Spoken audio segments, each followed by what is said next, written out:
kandidat Kopri berapa banyak? 8. 8. Yang PMI 22. Oke. Wow. Keren ya. Ini cukup kompetitif ya. Iya.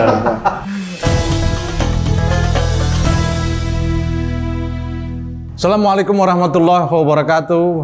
Pemirsa TVNU, jumpa lagi dalam program Serambi Nusantara bersama saya Ali Ramadan. Dan program kali ini kita sangat spesial. Program yang dirancang khusus untuk menyemarakan Kongres perhelatan Kongres PMII ke-21 yang rencananya akan digelar pada Agustus 2024 di Palembang. Dan alhamdulillah pada kesempatan kali ini telah hadir narasumber teristimewa. Ini dari Badan Pekerja Kongres. Nah, ini kebetulan lengkap dari unsur KSB. Ketua Sekretaris Bendahara. Ini saya sapa dulu beliau-beliau. Assalamualaikum Pak Ketua, sehat? Waalaikumsalam, alhamdulillah sehat. Ya, Pak Sekretaris sehat? Alhamdulillah. Ibu Bendahara sehat? Sehat, alhamdulillah. Ini BPK ini sebelum kita bicara lebih jauh, ini bisa dijelaskan secara singkat gitu ya, riwayatnya, sejarahnya, sejak kapan BPK ini dibentuk gitu ya.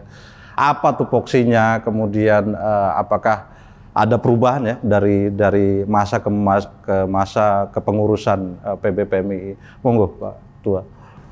Ya, sejarahnya Badan Pekerja Kongres itu dimulai untuk kebutuhan di Kongres Palu kalau 2000 Kongres 2017. Itu periode kepemimpinan sahabat Aminuddin Ma'ruf.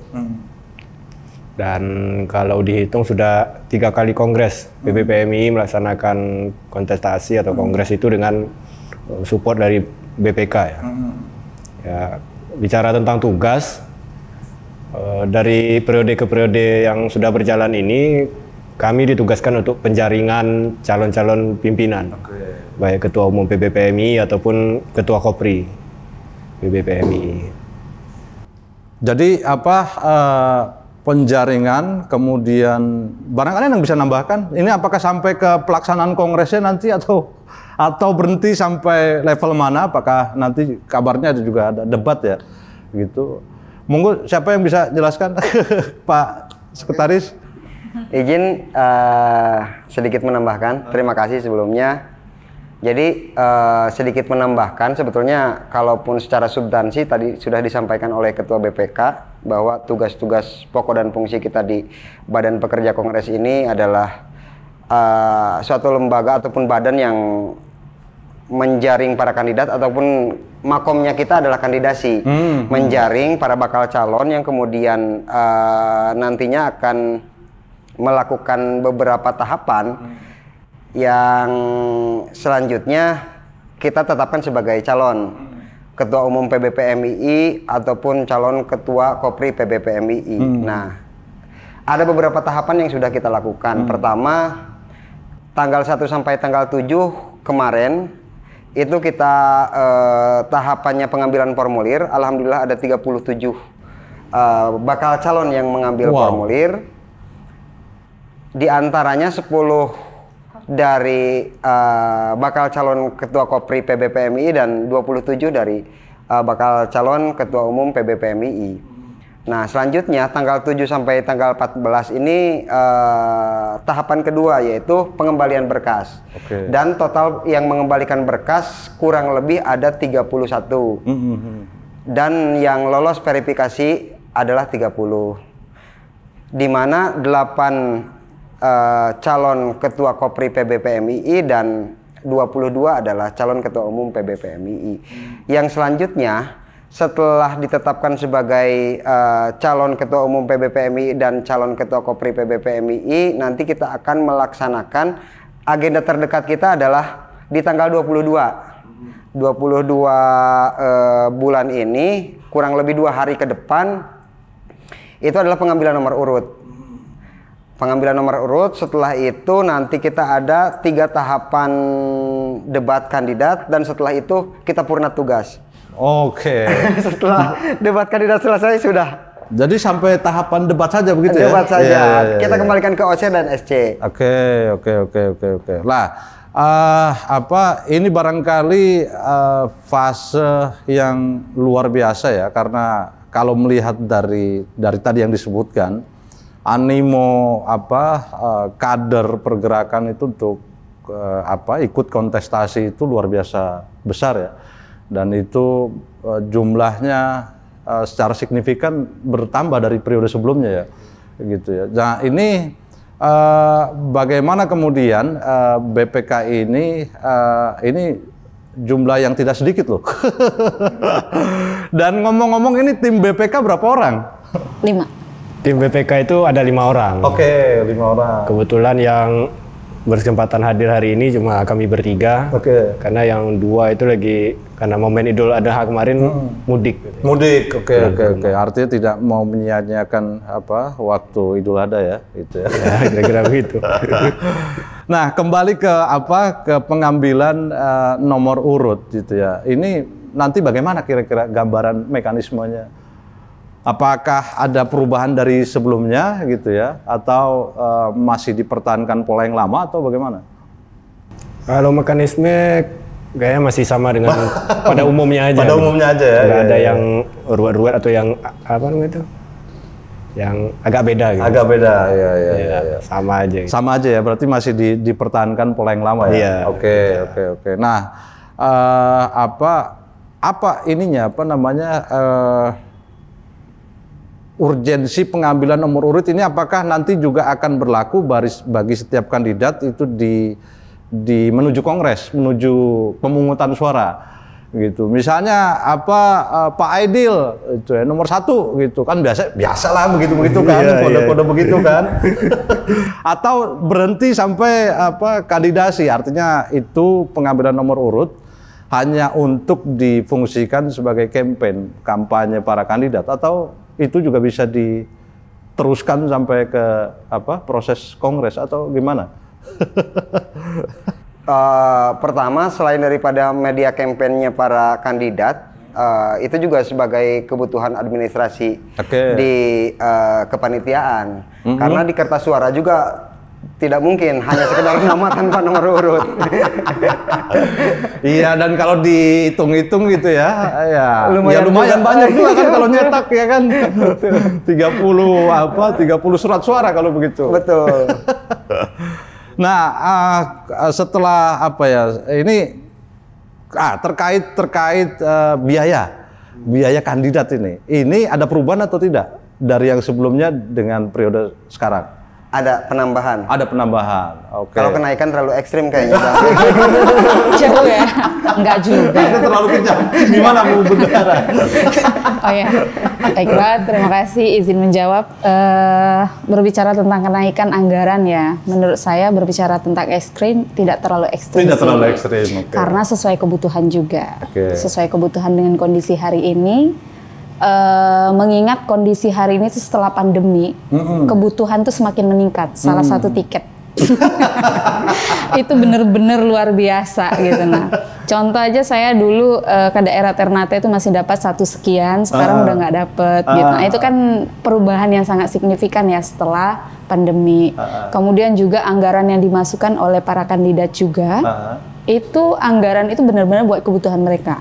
Oke. Baik itu nanti tiketin, kemudian kebutuhan terkait pengambilan nomor urut, kemudian debat kandidat dan lain-lain. Gitu. Artinya untuk dikembalikan untuk memfasilitasi para kandidat. Oke. Jadi termasuk tim pendukungnya atau? Enggak. Oh enggak. Ya mohon maaf Romli ya. Khusus para kandidat ya Romli ya. Dan tim pendukung di belakang layar. Oke, luar biasa ini. Jadi bisa dibayangkan gitu ya, 30 kandidat gitu ya, dengan jumlah cabang gitu, kemudian PKC, dan ini akan diselenggarakan pada 12 Agustus, di Palembang gitu puncaknya. Itu di Jakabaring ya? Jakabaring, itu akan penuh luar biasa. Tapi sebelum ke situ gitu ya, soal debat nih. Ini debat ini kan apa ya, satu hal yang lazim ya kita yang sudah diterapkan juga beberapa periode sebelumnya juga. Apakah ada perubahan konsep nantinya dengan jumlah kandidat yang lumayan? Kayaknya lumayan ekstrim. Kalau kandidat lumayan ekstrim. Lumayan signifikan lah. Kalau konsep debat ya apa ya? Secara umum sama. Sorry, sebelum ke sana pertama itu debat tadi mana? Di Padang. Di Padang. Lalu yang kedua di Ternate, yang ketiga di Depok. Ya. Oke. Ya monggo Pak Ketua. Ya kalau untuk konsepnya secara umum sama. Oke. Cuma untuk ada mungkin beberapa penyesuaian untuk dapat memfasilitasi sahabat-sahabat dalam menyampaikan visi misinya dan juga mengeksplor potensi yang ada. Salah satunya mungkin nanti kita akan memfasilitasi juga peserta audiens di debat itu mungkin untuk bersempatan bertanya supaya secara langsung atau ditulis? Kalau seperti itu apa ya? Nanti kita spill.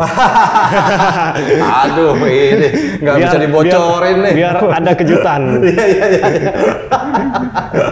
Ya spill dikit boleh lah. Iya itu. Nah saat apa? Jadi debat itu akan ada panelis. Iya. Oke, unsurnya itu panelis bagaimana? Apakah unsur senior atau apa unsur demisioner atau BPH atau bagaimana? Unsur panelisnya itu komposisinya? Unsur panelis menyesuaikan dengan tema debat ya. Tapi fokus kita itu ya pertama ada senior yang Akademisi. tentu yang kompeten ya. Kemudian akademisi kayak dosen atau praktisi dan juga menyesuaikan dengan yang lain juga. Oke. Artinya berdasarkan tema. Iya. Kira-kira akan ada berapa tema yang Tiga meluncur? tema. Oh, 3 tema besar. 3 tema besar. Apa aja temanya itu? Tema nanti kita spill lagi. Ini mohon maaf sama-sama kandidat urusan tema dan Ya, boleh konsep lah, debat spill dikit. Aduh. kita jadi kejutan ya. Yang jelas izin menambahkan mungkin terkait tema yang jelas tidak keluar dari kaderisasi lah. Dari kaderisasi. Itu mainstreamnya ya? Iya, Oke. mungkin itu secara internal lah. Oke. Nah, kemudian di debat ini apakah nanti kandidat itu juga berdasarkan nomor urut majunya gitu ya, atau akan dipilah berapa sesi? Karena ini mengingat banyak kan jumlah kandidatnya, bagaimana tuh kira-kira? Untuk sementara gambarannya itu kita bagi 2 sesi. Pertama sesi calon ketua umum PBPMI, kemudian nanti kedua sesi calon ketua Kopri. Oke, artinya dipilah PMI dan Koprinya begitu ya? Sementara gambaran begitu. Gitu. Kalau kandidat Kopri berapa banyak? 8. 8. Yang PMI 22. Oke. Wow. Keren ya. Ini cukup kompetitif ya? Iya. Luar biasa ini. Nah, kira-kira ada nggak tantangan untuk biar proses menuju kongres, kemudian debat dan pelaksanaan kerja-kerja BPK ini berlangsung optimal, gitu. Apakah ada tantangan lapangan, gitu, kemudian tantangan koordinasi, gitu loh. Nah ini kan apakah mulus aja gitu jalannya atau gimana? Gimana? Ya alhamdulillah sampai sejauh ini belum ada tantangan yang begitu signifikan lah ya. Tapi yang menjadi catatan dalam prosesi kongres saat ini, kongres ke-21 itu lebih ke range waktu yang terlalu mepet aja. Okay. Karena kita menyadari betul ada beberapa hal yang kemudian diperlukan baik itu oleh penyelenggara, kepanitiaan ataupun para kandidat. Yang pertama misalkan range waktu di penyelenggaraan debat yang 3 titik di 3 zona yang terpisah dan jarak yang cukup lumayan. Ini kan di tanggal, kita spill aja kalau tanggal ya Ketua ya. Tanggal 27 Padang, tanggal 3 kita harus sudah di Ternate, dan tanggal 6 kita sudah harus di Depok di UI. Artinya stamina perlu memang betul-betul dijaga, apalagi para kandidat. Salah satu persyaratan mereka lolos di penjaringan kandidat itu ya untuk manggung di kontestasi itu ya harus mengikuti debat di 3 zona. Karena memang zona pertama semisal Sumatera Kalimantan itu diwakili oleh Padang. Zona kedua Jawa Bali Nusra itu di Depok nanti di kampus UI. Zona ketiga adalah Maluku, Sulawesi, Papua. Itu di Ternate, Maluku Utara. Nah, artinya beban berat yang dipikul sebetulnya kembali lagi yang paling berat itu yang akan memikul beban itu ya teman-teman kandidat, para calon ketua umum ataupun calon ketua Kopri. Gitu ya? Iya, mereka harus benar-benar mengatur ritme, terus kemudian pola istirahat dan menjaga betul kesehatan mereka. Jadi BPK hanya memfasilitasi itu. Hanya ya? sekedar memfasilitasi. Terkait, ya berarti mepet sekali waktunya. Terkait campaign, apakah juga diatur? Atau BPK mengatur soal campaign kandidat atau gimana? Atau belum ada Tidak sejak tidak sampai begitu ya.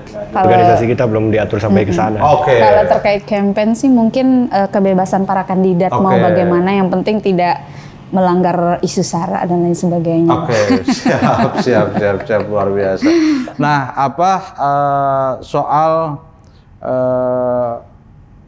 soal materi debat ini nanti BPK yang nyusun juga atau? Ya. Oh gitu, oke. Bersama dengan panelisnya atau? Bersama panelis. Bersama panelis. Sudah berapa persen itu? persiapan. Oh iya, persiapan itunya. Insya Allah 80% sudah itu. Iya, 80% kira-kira 80% karena dari awal tahapan BPK ditugaskan, kita langsung kejar. Kejar tayang.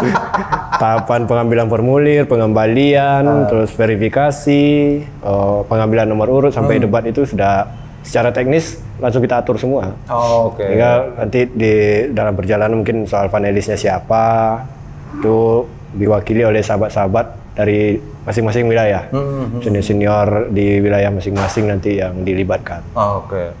Nah, terkait debat itu ada rules-nya nggak? Apakah kemudian bisa membawa pendukung gitu loh, atau bagaimana gitu?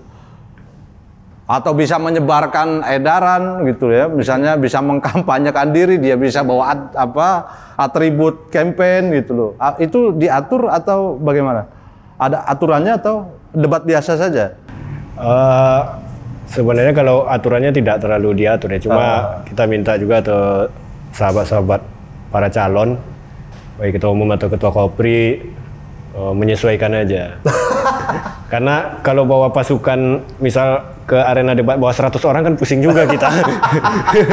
Karena kita di sana juga menyiapkan ini ya, audiens, kader-kader di daerah zona. Misalnya di Padang itu kemungkinan nanti dari beberapa wilayah juga hadir ke sana. Di Ternate. Ya, secara struktural dilibatkan gitu ya, dihadirkan. Selain dari kandidat, dan berarti sama sekali nggak boleh bawa tim pendukungnya atau menyesuaikan? Boleh aja cuma sih. satu dua. Yang penting terkonfirmasi. Biar kita yang ngatur nanti kapasitas ruangan berapa, terus kemudian kan nggak mungkin juga dari 30 masing-masing bawa 50 aja udah 1.500 itu. Kapasitas ruangan cuma 300 misal. Udah kayak konser jadinya kan. Dan itu ya kalau lebih dari apa yang udah ditentukan, berarti tiket ditanggung sendiri gitu ya. Yang lain-lain nih misalnya gitu kan, para pendukung tuh. Kalau tiket cuma untuk kandidat yang kita fasilitasi dari anggaran yang kita himpun dari kandidat. Sampai debat itu ya? Sampai debat. Sampai 3 tahapan debat itu. Oke. Dan tiap zona, apakah materi debatnya sama atau ada perbedaan? Perbedaan tema. Ada perbedaan tema ya, tapi mainstream ini kaderisasi. Bedanya di mana? Ya bedanya misalnya di Padang isunya soal ideologi misalnya. Di Ternate soal lain. Yang penting masih dalam visi tujuan PMI gitu. Oke. Iya, ini upaya penting untuk konstituen ya, dan termasuk ruang buat kandidat gitu untuk mengenalkan visi, misi dan orientasi mereka, sekaligus upaya menjaring pemilih ya itu. Tapi ngomong-ngomong, BPK udah di lobby atau belum? Ada kandidat yang lobby kah? Secara prinsip kerja kita independen. Profesional. Independen ya? Independen gitu ya. Cuma kadang-kadang ada yang bukan dorong-dorong gigi. Ibaratkan di dalam sebuah negara tuh ya KPU Bawaslu. Iya. Ya kita perlu tahu juga gitu ya, tes yang harus dilalui oleh tiap kandidat ini syaratnya apa aja sih? Itu apakah perlu ada tes kesehatan sebagaimana layaknya pencalonan atau kandidasi kepala daerah gitu atau bagaimana? Sama aja. Tes apa aja? Tes TOEFL, terus tes kesehatan itu ada 3 jenis. Pertama medical check up, yang kedua psikotes, dan yang ketiga bebas napja. Oke. 3 tes itu ya? Iya, 3 tes itu karena itu dilakukan pasca pengambilan formulir. Oke. Nah, pertama tahapan administrasi yang dibayarkan oleh para bakal calon ini pas pengambilan formulir itu kurang lebih 5 juta. Kita sampaikan saja lah di sini ya, biar kemudian ini jadi gambaran yang seolah-olah kenapa sih harus ada administrasi yang dibayarkan dan lain-lain lah, katanya organisasi mahasiswa. Nah, kita sedikit menyampaikan, mengklarifikasi bahwa pertama ada beberapa kebutuhan yang kemudian harus kami handle, dan ini juga bagian daripada salah satu BPK ini badan yang pertama kali running sebelum kongres digelar, sebelum kongres. Jadi yang pertama kali jalan itu ya BPK, Badan Pekerja Kongres, yang mana di dalamnya rangkaiannya itu ya untuk melakukan kandidasi, penjaringan bakal calon kandidat ketua umum ataupun ketua Kopri. Nah, maka tanggal 1 sampai tanggal 7 semua bakal calon ini mengambil formulir.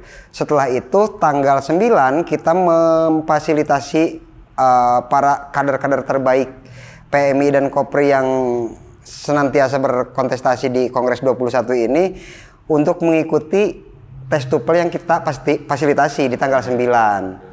Tanggal 11 dan tanggal 12 kita memfasilitasi mereka untuk melakukan tes kesehatan yang tadi saya sebutkan tahapannya, poin-poinnya. Yang pertama medical check up, tes fisik, cek fisik, terus kemudian yang kedua psikotes, di dalamnya kurang lebih ada 100 soal. Soal kejiwaan lah ya pokoknya. Kejiwaan atau CPNS ini? Iya sama, untuk tes CPNS.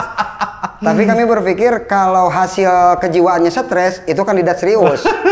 Stres itu karena mikirin logistik, mikirin akomodasi dan lain-lain. Dia ikut tes aja udah tegang ya. Udah tegang, apalagi ikut debat begitu ya. Dan selanjutnya alhamdulillah dari semua bakal calon yang kemarin mengikuti tes bebas napja semuanya negatif. Alhamdulillah. Tidak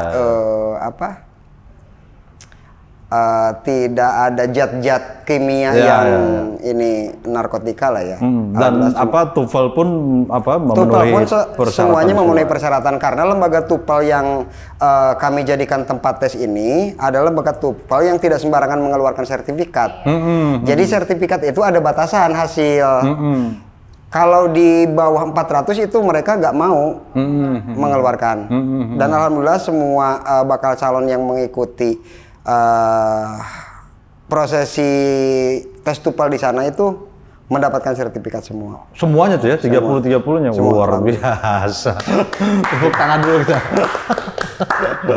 Nah, terkait soal supporting BPK sendiri, Badan Pekerja Kongres ini untuk apakah ada perbedaan di masa-masa awal dengan setelahnya? Gitu, di masa-masa awal saat Ketua Umum PBPMI di masa itu yaitu Amin Ma'ruf ya, gitu, dengan masa-masa sekarang nih, apakah waktu itu juga polanya pola yang disubsidi gitu atau didukung, dibiayai penuh oleh PB gitu, atau mandiri gitu, atau bagaimana ini skema supporting pembiayaan BPK? Silakan siapa yang mau. Oke, baik. Kalau untuk secara tahapan ya dari periode per periode, karena di masa tahun 2017 ya, Kongres Palu ya. Pas persiapan Kongres 2017 Palu itu kan itu masih ibaratnya permulaan. Oke. Permulaan tentu di mana itu lebih banyak support dari PBPMI sendiri, bahkan mungkin dari senior juga. Permulaan bahwa BPK sebagai instrumen, role model lah. Role gitu model ya. pertama Ya. lah di situ, role model lah ketika BPK itu mulai dijalankan di masa itu. Nah kalau kemudian untuk tahapan kedua di periode kemarin, Tum Agus tahun 2021, dalam artian itu tahapan sudah berlanjut ibaratnya itu kan sudah berlanjut di tahapan keduanya, BPK digunakan dalam artian kan secara proses kemudian konsep dan lain sebagainya sudah lebih matang karena ibaratnya itu sudah dijalankan yang kedua kalinya bukan yang pertama. Nah tentu sudah ada evaluasi dan lain sebagainya sehingga menjadi lebih baik lah gitu kan. Dan secara pendaftarannya pun lebih tinggi. Yang kedua. Iya, yang kedua itu para kandidat mendaftar sebanyak 20 juta. Oke. Untuk tahap itu ya, di masa itu ya. Di Nah, sekarang mana berapa ini? naik Kalau sedikit boleh tahu. lah. Naik sedikit lah ya. Naik Nggak ekstrim ya, tapi Iya, signifikan tidak ya, sama terlalu ekstrim. Iya. Tapi luar biasa ya, Iya. apa animo kader-kader pergerakan gitu. Dan ngomong-ngomong ini pimpinan-pimpinan BPK ini apakah ada persyaratan untuk menjadi pimpinan BPK ini? Apakah pernah menjadi pengurus berapa lama gitu loh, atau perwakilan zonasi atau bagaimana? Ya kalau untuk persyaratan sih nggak terlalu rumit. Nggak terlalu rumit. Yang jelas di BPK itu adalah pengurus PB aktif, Oke. pengurus BPH, Badan Pengurus Harian. Nah itu kan dibentuk setiap periode kebutuhan. Misalnya hari ini mau kongres ya? Iya, menjelang kongres. Jadi kita dibentuk sesuai kebutuhan. Sesuai kebutuhan. Ya. Nah, kalau bahasa Ad hoc ya. ininya ad hoc lah. Nanti tugasnya ketika kongres selesai, artinya secara masa tugas selesai juga. Ya artinya dia mengawal penjaringan ya, penyeleksian gitu, dan memfasilitasi seluruh persyaratan tes ya. Luar biasa ini. Satu instrumen yang kemudian dipertahankan ya sejak masa Ketua Umum Amin Ma'ruf ya, PB di masa itu. Nah, yang teman-teman rasakan dari pimpinan atau 2 orang ya, semua 5 kan ya, 5 orang. 5. Ketika mengemban mandat ini, kesan apa yang paling sulit dilupakan gitu? Dengan masa kerja yang luar biasa singkat ya, gitu, dengan mandat yang luar biasa besar, gitu. Monggo satu-satu ini kayaknya. Dari Pak Ketua dulu. Ya, Ini ngomong udah 2 periode. saya di PBPMI baru sebagai BPH itu satu periode ini. Oh, 1 periode ini, oke. Sebagai yang ditugaskan jadi Ketua BPK ini jadi pengalaman pertama dalam Pengalaman perdana. penjaringan kontestasi ya. Karena di setiap struktural itu kita ada BPK-nya. Misalnya di Kongres ada di BPK Kongres, di Konkorcap PKC ada BPK Konkorcap, di cabang juga BPK Konkorcap. Ya. Dan sebelum-sebelumnya belum pernah saya alami gitu. Jadi ini cukup memberi pengalaman dan pembelajaran juga bagi secara pribadi. Gitu. Oke. Bagaimana bekerja dengan mandat besar, durasi waktu yang singkat ya. Itu. Kalau Mbak Sahabati Nova? Kalau saya sih lebih kepada bagaimana kita menjalankan amanah dengan baik. Ini udah berapa periode? Saya kebetulan 2 periode. Oke. Di Kopri. Mau berlanjut atau purna? Alhamdulillah sudah. Kita harus regenerasi lagi, Mas. Lah, oke. Penting itu. Pak, itu sahabat Epul? Saya pertama ini di kepengurusan PBPMI, dan betul karena saya dulu di cabang zamanan Tum Amin sudah demisioner, saya tidak mengalami lagi badan pekerja baik konpercap, konkorcap, apalagi badan pekerja kongres. Dan ini adalah pengalaman pertama yang memberikan pelajaran dan pengalaman saya yang luar biasa. Jadi perdana juga nih? Perdana. Saya memilih menyatakan siap menjadi salah satu bagian daripada tim BPK karena kalau nyalon udah gak cukup usia. Out of date. Perdana semua ini tim BPK. Oh, perdana semua berarti. Pengabdian terakhir lagi, Bang. Ya kalau menurut teman-teman ya, menurut pimpinan, ini unsur pimpinan semua, dengan kehadiran BPK ini sebagai ad hoc ini mengefektifkan seluruh rangkaian kongres atau makin membuat rumit itu. Kalau efektif atau rumitnya ya tergantung tergantung penilaian masing-masing. Tapi nilai positifnya itu dengan ditugaskannya BPK untuk penjaringan, jadi seluruh kader-kader, sahabat-sahabat yang ingin mengenal para calon itu lebih mudah gitu.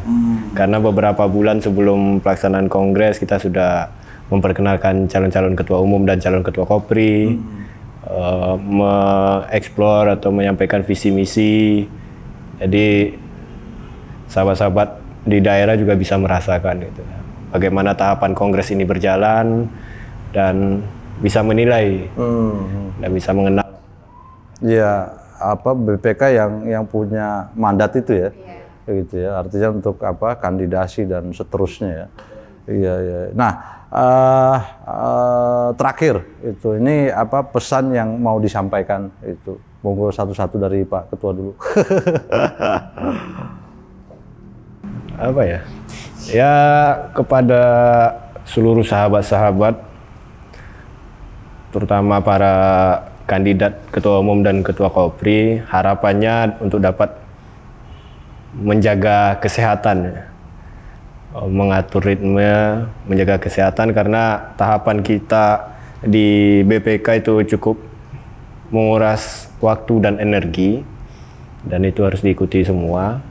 Kemudian untuk sahabat-sahabat nanti yang mungkin berada di sekitar daerah tuan rumah debat kandidat, monggo diluangkan waktunya untuk hadir di debat di zona masing-masing. Oke. Cukup untuk closing statement? Cukup. Tidak ada himbauan untuk barisan pendukung agar diamankan juga? Silakan sahabat bendara. Oke, terima kasih Mas. Harapannya apa? Pesannya? Kalau saya sih mungkin nggak banyak ya Mas. Pesan dan untuk seluruh kandidat. Yang jelas kepada seluruh calon ketua umum dan ketua Kopri PBPMII, tetap jaga kesehatan, tetap saling mensupport satu sama lainnya, tentunya tidak saling menjatuhkan, karena dalam bertarung tentu pasti akan ada yang menang dan akan ada yang kalah. Tetap suportif dalam bertarung, pasti sukses untuk perjuangan kedepannya untuk semua calon-calon ketua umum dan ketua Kopri PBPMII. Baik, luar biasa. Sahabat Epul, sekretaris. Apa ya? Sebetulnya semua sudah terangkum kayaknya, tapi hanya sedikit saja lah ya. Siap. Tambahan sebagai akhir kata sebelum podcast ini ditutup, saya sekali lagi menyampaikan ucapan terima kasih kepada seluruh kader terbaik yang telah senantiasa mau dan mampu ikut dalam berkontestasi di Kongres ke-21 yang akan diselenggarakan di bulan Agustus nanti. Semoga senantiasa sahabat-sahabati yang berkontestasi ini,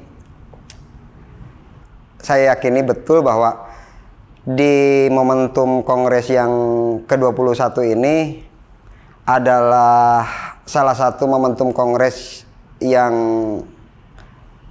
akan menjadi sejarah baru dengan jumlah kandidat terbanyak. Mudah-mudahan sebanyak apapun jumlah kandidat tidak sesengit yang Kita bayangkan. Oke, ya. Saya yakini sahabat-sahabat sudah melewati halang rintang yang amat panjang hingga kemudian mematangkan semua individunya, yang pada akhirnya saya tidak perlu menghimbau lagi. Saya pikir semua akan sportif, semua akan sesuai etik, dan saya pikir juga sahabat-sahabat kandidat ini, baik calon ketua umum ataupun calon ketua Kopri, ini adalah orang-orang yang akan menjaga nilai dan nama baik organisasi PMI yang sudah berdiri lebih dari setengah abad ini. Baik, luar biasa. Ini terakhir sebelum kita closing, ini kita berharap dari Pak Ketua juga memberikan announcement gitu, agar kepada setiap kandidat gitu ya diberi kesempatan yang sama gitu untuk kita bisa berdialog gitu di televisi Nahdlatul Ulama. Monggo. Ya, baik. Pertama kami mengucapkan terima kasih kepada TVNU yang telah memfasilitasi pertemuan ini. Kemudian sahabat-sahabat yang berkontestasi, kan calon-calon ketua umum PBPMI dan calon ketua Kopri PBPMI, silahkan dan manfaatkan untuk dapat ikut talkshow dan menyampaikan gagasan-gagasannya melalui televisi Nahdlatul Ulama ini. Semoga nanti bisa menjadi ruang bagi kader-kader yang ingin mengenal calon-calon pemimpin PBPMI dan Kopri PBPMI ke depan. Baik, itu saja. Siap. Baik, terima kasih Pak Ketua, Bendahara, kemudian Sekretaris, sahabat Epul, sahabat Innova, sahabat Aidil. Baik pemirsa, tidak terasa kita sudah sampai di penghujung acara. Ini luar biasa semarak agenda dan mata rangkaian kegiatan Kongres ke-21 Pergerakan Mahasiswa Islam Indonesia yang akan dilangsungkan di Palembang, Sumatera Selatan. Saya Ali Ramadan bersama kru yang bertugas pada hari ini pamit undur diri. Mohon maaf bila ada kekhilafan dan kekeliruan. Wallahul muwaffiq ila aqwamit thoriq. Wassalamualaikum warahmatullahi wabarakatuh.